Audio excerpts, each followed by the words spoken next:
Welcome back. I've got Robert Howard online. Robert, how are you today? I'm doing pretty good, Mike. How about you? I am good. Really, really looking forward to this conversation. You've got an amazing story and you're crushing it. And, the odds, were maybe stacked against you early on in life. But why don't you share a little bit about you and then we'll jump into the conversation. Well, cool. Well, Mike, I can talk about me all day, but first off, I want to thank you so much, for having me here. I followed your podcast for a while, and I just want to acknowledge, how consistently is that, you deliver like the real, just no fluff value to your audience. And that takes real dedication, that, as we talked about before, a lot of commitment. And I respect that deeply. So I'm honored to be here today. And for everybody that's listening, man, if y'all have gotten just one thing from this show, take a second to leave a 5-star review. As business owners and stuff like that goes a long way with us. Do it on your favorite platform. I know I did it, so just come join me. Now, Mike, a lot of people like they want to start investing in real estate, but they'll tend to feel overwhelmed. They short on cash, and maybe just scared of making a mistake. They tried like YouTube University, as I call it, seminars. They even tried like doing random stuff they self-calling sellers, but nothing gives them that clarity or the confidence to actually go in and take action. Well, what I do is I help brand new investors land their first deal without cold calling or risking any kind of big money or feeling lost. I use my no risk revenue method so they can finally start building real wealth. And it's just one smart deal at a time. But I'll tell you, that's not where it all started for me at all, man. So, um, a little bit about how it started for me is I've had the passion for a very long time. I started out maybe I'll say full time, maybe about 5 years ago, into the real estate, just kind of dibbing and dabbing a little bit. But it comes from a tough upbringing. I lived in the housing projects for a little over 13 years. You can say I was kind of a little bit of a stuck in the system kind of thing. So I didn't see, people like me having an opportunity, much of an opportunity at real wealth at all. People joking, they say, to get out, you got to be a good ball player or you end up, selling drugs, which, I tried neither of the two. Um, so from that upbringing, I was just determined. I had a lot of grit. I went on through my school years. Fortunately, I made all A's. I was a straight A student up until the time I got into ninth grade. I made my first B, and I literally, man, I cried like a baby. I did, and I'm not afraid to admit that. But that was one of the times in my life where I was up here and I had a little bit of letdown, and that taught me the importance of not letting my feet up off the gas. And that was straight out of being valedictorian um, of the middle school and went into high school. And I'm graduating, honors, Mu Alpha Theta, um, honor society, beta club, you name it. That was me. So it looks like I was well on my way. Then I got a little bit fast, I'll say. And I tell my kids, take your time. Don't be in a rush to get old, because with that comes great responsibility. Straight from high school, I went into college, did literally one semester, didn't do well at all. Matter of fact, I overslept and missed finals. And so going into my second semester, um, I ended up being on academic probation. For people that know what that is. Basically, they say if you didn't make the grades, they'll give you another opportunity at it. At that point, a couple things happened. I was out of my home, my first apartment, bills and everything behind. I started to get buried. I had ran out of options and places that I can actually, borrow money from at the time. So here I am, just a young 18-year-old, fresh out of high school, semester of college under my belt and basically flunking out. So I grabbed the paper, that was a while ago, back when you'd actually look for jobs in the actual newspaper. So I grabbed the newspaper. I went looking for a job and said, hey, we're looking for salespeople, I hightailed it on down to the dealership. I went in, and this was probably one of the first turning points. I mean, there were several pivotal points along the way, but this was one of the first ones. I went in, I had my earrings in, no tie. The guy came out, he interviewed me, and he said, well, no, I take that back. He wouldn't interview me because he said, you need to go take those earrings out first. So then I went, I took my earrings out. Fast forward, I come back the same day for that job, and I get hired as a car salesman at 18 years old. So then it became, mildly lucrative, but then I got comfortable, man. You know, I got in that race. The money was good. And at that time, all you start doing is just chasing, chasing, chasing. Then I started to have kids. I had my first child, Maya. With her, I tried to be as present as I could. I don't remember missing many events, but I do remember after my 20-year career in the car business, um, I started to experience burnout. So you're talking working from maybe 8 in the morning to 9, 10 o'clock at night most days. Because in the car business, it's commission only and it's kind of can to can't. As I get further into that, um, I was warned never go into management. I ignored everybody. I went into management. I went into management, did a ton of hours, more than I was doing even as a salesperson. And again, as you're going on that hamster wheel, that money kind of just keeps you going, keeps you going, keeps you going. And then I said, you know what? I want better for myself. I was gaining weight. I was stressed out, and believe it or not, I still got some left, but I was starting to lose a lot of hair at the time too. Um, as that progressed, and my daughter was starting middle school, not middle school, she was starting high school a couple years back. She's now a senior. And I said to her, I was like, look, I know I've been there for most things, but I haven't been able to give you quality time. I said, Dad is going to find a way to do that. I told you I'd do it by the time you got in high school. So her birthday was in August. And what she didn't know is about 3 months prior, I had put in my notice to my job to tell them that I'm going to have to walk away. And for me, it was getting the new currency. The new currency I wanted was time. Because at that point, money, you get it, it only takes you so far. But the way that I was even able to walk away from that job is by starting my wholesaling career. Because that kind of was my stair step to um, building low reserves, of course, first of all, to be able to walk off your job. I tell people entrepreneurship, a lot of people think it's sexy and all that, but it is a little bit of a grit and grind that you have to go through and be willing to go through when you're first starting off. For me, I went down the rabbit hole. It was after COVID and all this, and I knew at the time, although I had made a bunch of money, I blew a bunch too. So what I did is went and look and say, hey, I literally go, how can I get into real estate with no money out of pocket? I went down the rabbit hole and I ended up taking several classes, investing in a lot of education. And man, before I knew it, I had blew through probably 40, $50,000 in education because I felt like I had to have everybody's course that was out there. And I just kept going and going and going. And then I started to buy leads without even knowing what it was I was looking for, what I was going to do with them when I got them. It was just, once you get caught in the weeds of things, you continue to go. And like they say, man, when you start going down that rabbit hole, it's hard to pull yourself out of it. Um, but fortunately, I did. I went probably 9, 10 months before I even got my first deal. And that's because I really had no guidance.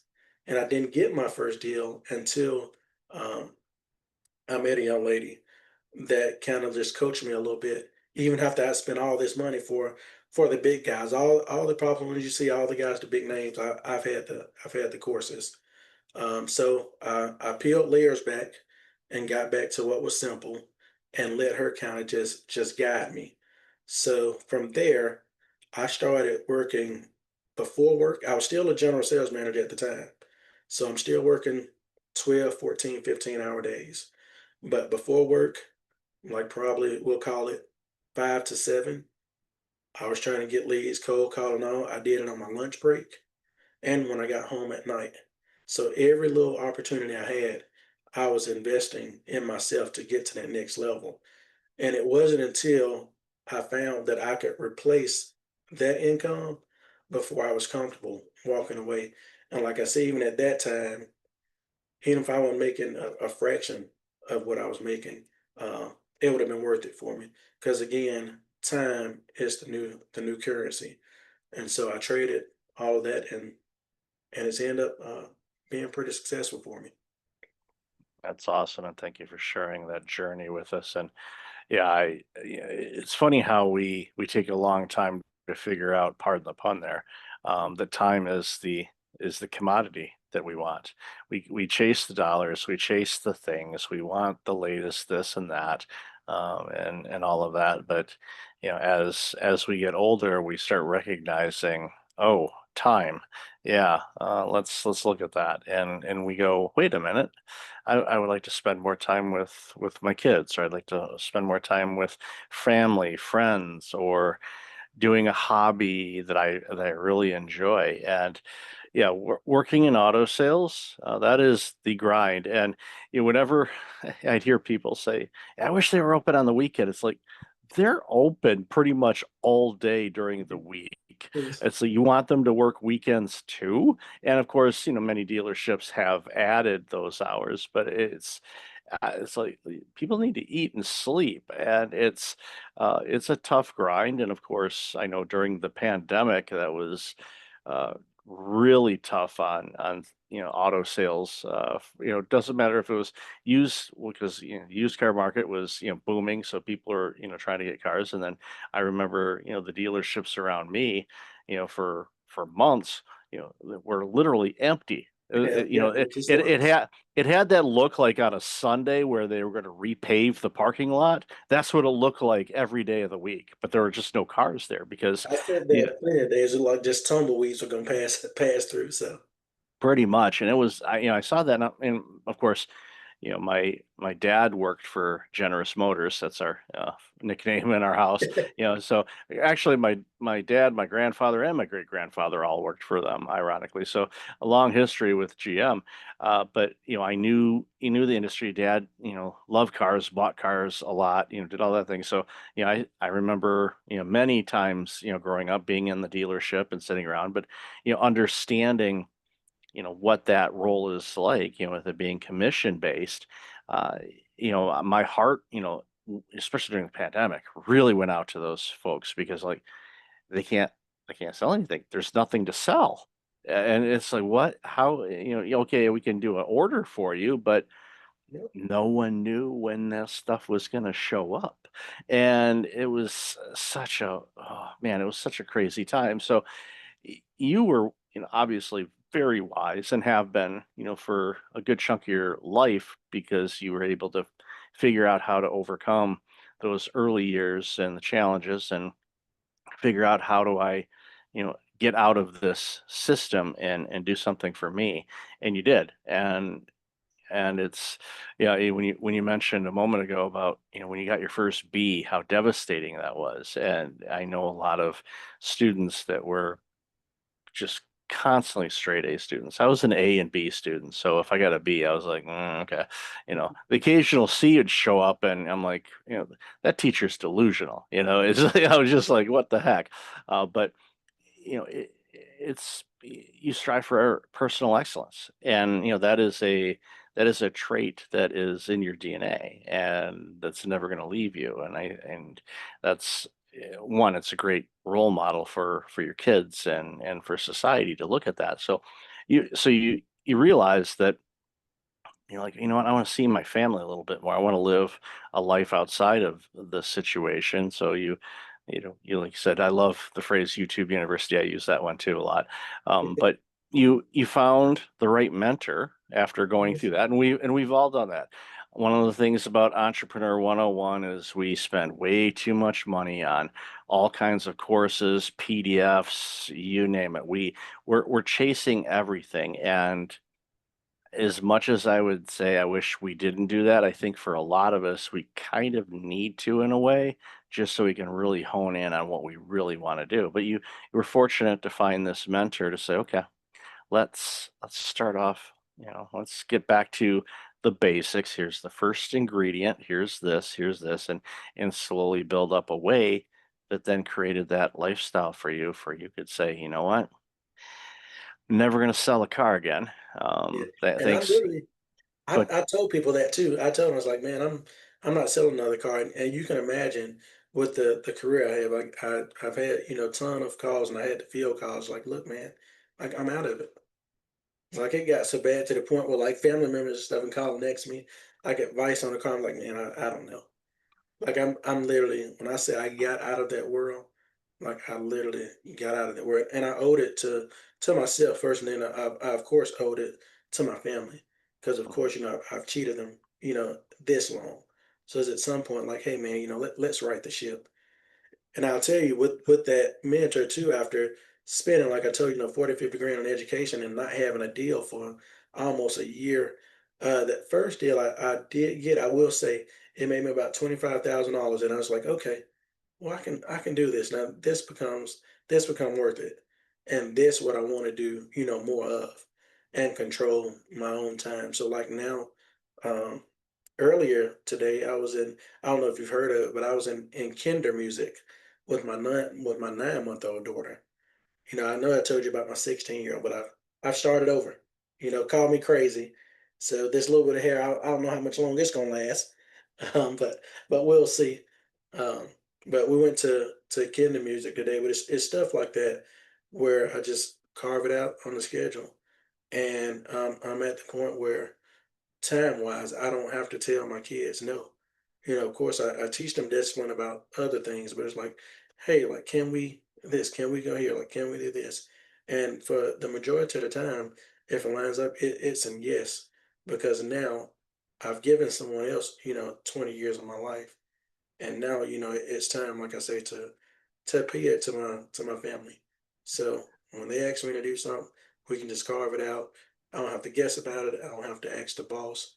But again, I tell people not everybody is going to be in a position to leave your job. I mean, hell, it took me 20 years, you know? So, but Yeah, I do figure for everybody, that should be the end goal for whatever it is for you. For some people, it's not family. For some people, like you say, it's a great hobby of theirs that they've been meaning to get to, or just anything that their life desires. So and that's pretty big. yeah, you find your what, and we know, the Simon Sinek start with why, but find your what. What is your what? What is important to you, and you designed it. You said it took you a long time to get there, and results may vary depending on what people want to do. It may take longer, and as you mentioned a moment ago, the entrepreneurial world is not a easy thing. I mean, not so much applicable to you, but to many others, where they're leaving a 9 to 5 type of job and they're going to 5 a.m. to midnight type of thing because you're just doing everything. You were already basically doing that before, and you said, let me add this side gig to it as well. Sleep, it's overrated. I don't need it. But you invested in it, and even we made a comment about spending all the money on the courses and the things like that. That's not just like investing in life or investing in the stock market. Yeah, you're going to have some wins, you're going to have some Mhm. losses. There's going to be some things that you're going to take away from some of those courses that you'll remember. And you're like, okay, yeah, that's fine. But what happens, and you mentioned it, we're trying to learn everything because we don't want to miss out on something. We're afraid, well, if I don't, Yeah. get if I don't get this one, or if I don't pay attention to this one, then I may not be able to be successful. So we start, negative self-talk to ourselves, Yes. where, and I And find, a lot of that but negative self-talk, a lot of times we get ourselves just all bogged down or worried or concerned. And probably I venture to say 95, 99% of the time, none of that crap it ever happens. It never happens. We've gotten all in a tizzy and we're worried about, hey, XYZ, and worried about stuff down the line and the what ifs and all this stuff. And we literally will like bog our mind down about something that's happening in the future that hadn't even happened to us yet. And a lot of times people, when they're saying like, okay, well, when it comes to entrepreneurship, and they'll say, okay, well, what if it doesn't work? And I was just, but what if it does? Mhm. What if it does? Like if you ever Yeah. start to think about it like that is one of the greatest feelings that I get. Like my FOMO now is missing one of my boys' football games or basketball games or anything like that. If Mike and Mateo they got something coming up, I want to make sure I'm there. And it that's definitely FOMO for me. But a Oh lot of yeah. times the stuff that we're concerned about, it never even happened to us. It's all in our head. Yeah, So yeah, yeah, we negative talk ourselves thinking, oh, this won't. And I love how you said, what happens if it does? And focus on that because it's, our brains, unfortunately, or fortunately, depending on how you look at it, are designed to protect us. And in many times that we don't want you to get hurt, so they start telling you, oh, this could blow up. You probably shouldn't do it, kind of thing.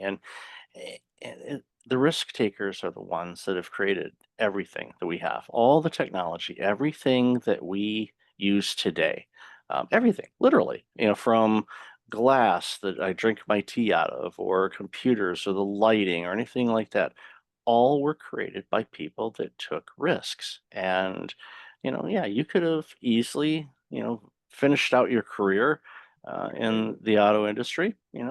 People still buy cars, and you would have, you were successful. And I know a lot of people were probably like, "What do you mean you're not selling cars anymore?" Or like you mentioned, they call and ask you for, car advice and things like that. It reminds me when, my first career was in accounting, and I worked for a CPA firm, so did taxes and accounting, financial statements, and things like that. And I would get tax questions from people, and I left that sector in 1995 to date myself a bit. And I'd get calls, 2000, 2001, the new tax code's out. What do you know about it? It's like, I haven't looked at a single iota of a word in that thing, much less a sentence. And I have somebody do my taxes for me. I don't know. And they're like, you don't do your own? No, I mean, I went, I mean, it's like it'd be the point if you were so disgusted with cars, you're like, you know what? I'm taking public transit. I'm never driving a car again. that's how far And you there are, went. yeah. So if you're assuming you're in an area that has reliable transit, and some areas more so than others. I grew up in Detroit. That you go public transit, they're like, what? It's like it exists there. It's better than it used to be when I was a kid, but it's definitely not going to be New York or London or Chicago quality because, well, there's the auto company there and they don't want you taking transit. They want you to buy cars because, well, that's how that works. So I get it. I understand the dynamics of everything. But in closing, I think, the lessons we've shared today, have been kind of a entrepreneurial journey. But and we really didn't dive into this too much, but eh, real estate, much like cars, is one of those things that people need. Always be there. Yeah, and real estate more so than cars, because if we Yep. flying cars or self-driving cars, things like that, where we're not going to own cars anymore, and we're just going to walk out to our front porch and we'll hail a self-driving car or do it on our app, and it shows up at our porch and drives us wherever we want to go, kind of thing. We pay a monthly fee or something like that. Those days are probably coming. They're Um, probably but better for sure. but on the flip side of it, you just left a home to go out and do that. So we need shelter, food, clothing, shelter. It doesn't say cars in there. Food, clothing, shelter. So don't think food's going away. Clothing, hopefully we still have it because depending on the climate, it's more or less depending on what day it is. Shelter we always need. So the investing side of things is so critically important. So what I'd love you to do is just share where people can find you and find out a little bit more about the the real estate and the wholesaling stuff and all of that stuff that you're doing, so I can drive them to take a look at all of that stuff because you've been successful. You were able to leave a successful career to launch another one. So why don't you share where people can find you and some information on that? Absolutely, and I'll tell you, but before I go into that, I want people to know like it didn't like I wasn't scared because you're talking about a 20-year career when that's all you've known. It was really all I've known, and you can imagine as a general sales manager, the pay is pretty lucrative. So you go from that to having that security to just being out on your own, and that's why I want to offer something special just for your listeners where they can kind of get in, kind of risk free too. They can find me on Facebook. Just with my name is Robert Howard. That's Robert. Last name Howard is pretty common. Probably a ton of them come up, but you'll see me in a picture of a light pink suit and a white collared shirt. That's how you know you got me. And if they will send me an inbox that says jump, that's all when you said jump. Because I tell people everybody get to the edge and you get all your information and all that, but you don't move. If they send jump to my inbox, what I'll send them my script that I use for my calling to be able to get properties under contract. I will actually give them access to the videos, to the many videos that explains what wholesaling is, how to talk to a realtor, and basically a chance for them to get their feet wet too because that's my way of paying it forward, the same way somebody did it for me. So, and That's that's awesome. absolutely free. That's awesome. I'll definitely have that, and I'll find the exact link, and I'll put the direct link in the show notes, so that way they don't. I mean, they'll go right to the pink suit. There you go. And then I definitely encourage people, and don't forget the word, and I'll have it in the show notes too. Jump, like the Van Halen song, Jump. And and just take the opportunity to learn about it. Won't cost you anything but your time. You'll if at minimum you'll have a new skill set and you'll learn some things, and when you're out with friends or colleagues, you can share something and they may go, you know what, that's actually what I'd love to do. And you can point them in that direction. That who knows, you might impact other people's lives just by telling them about this opportunity. So Robert, love this conversation, really appreciate you, and thank you again for being on the show. Thank you so much for having me, Michael.